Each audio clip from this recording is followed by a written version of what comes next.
আমি মোহাম্মদ স্বপন। আমার পরিবার মোসাম্মদ রেহানা বেগম।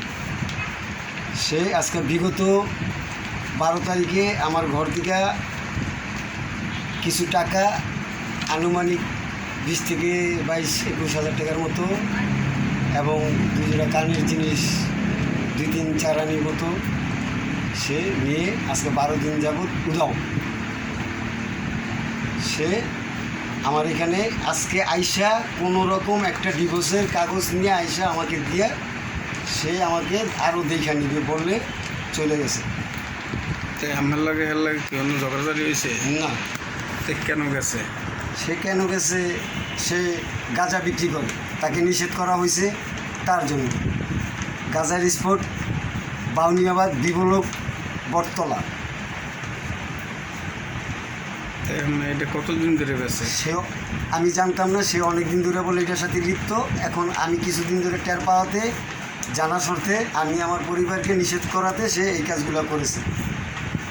তার সাথে কোনো গ্যাং ট্যাং আছে জড়িত? না, আমি এটা সঠিক বলতে পারবো না।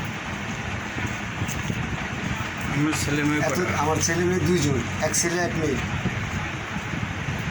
দেশের বাড়ি কই আপনার? আমার দেশের বাড়ি বরিশালের বাকেরগঞ্জে, এখন বাউনিয়াবাদ, বাড়ি শরীয়তপুরে।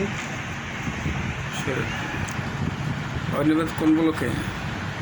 D block. আপনি প্রতিবাদ করতেছেন কতদিন যাবত? আজকে বিগত মাসের উপরে হয়ে গেছে। কেউ আমাদের বিচার টিচার দিয়েছে?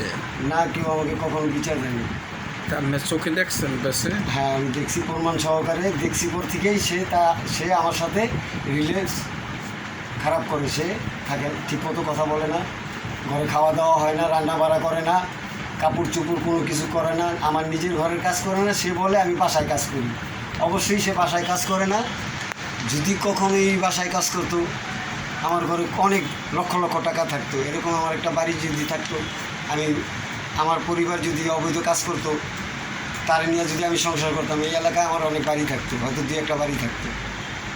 এখন আমি রিক্সা চালাই একে।